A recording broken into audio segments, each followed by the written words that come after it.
IKUKU, the flight of destiny. On this sacred and core day, the village gathers.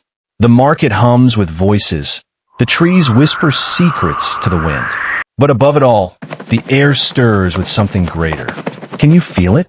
IKUKU, the breath of the gods, the unseen spirit of motion. That's the core day Amanda was born in that beautiful month of October. High above, where the clouds kiss the earth. I am Amanda. I am the wind that carries voices across the hills. I am the breath that fuels the fire of dreams.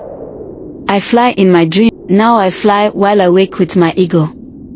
I am the wind bender, child of IKUKU. I penetrate depths and pass through walls. Amanda Obiora stands with her eagle, majestic, powerful, bound to her spirit. She is no ordinary girl. She belongs to the wind. She climbs onto her eagle's back, gripping its feathers as the wind wraps around her like an ancient embrace. With a mighty leap, the bird ascends, lifting Amanda beyond the rooftops, beyond the treetops, beyond fear itself. Amanda is the spirit of IKUKU. She's like the eagle, sharp-eyed, unafraid.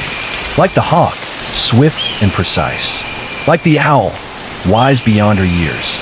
As she soars above the village, the people look up in awe, their hearts lifted with her. She glides over the river, where fishermen cast their nets.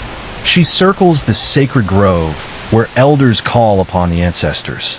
She rides the wind like a prophecy in motion.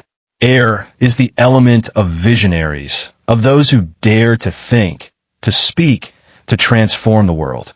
It carries prayers to the heavens, whispers secrets to the prophets, fuels the fire of those destined for greatness. But beware, IKUKU is not for the reckless. Those of the air must learn when to speak and when to be silent, when to ride the wind and when to be still. For the wind that lifts can also scatter. To the young girls watching Amanda, let her story be your guide. Be bold, be free, be unstoppable. Like IKUKU, move with purpose and let your breath shape the world.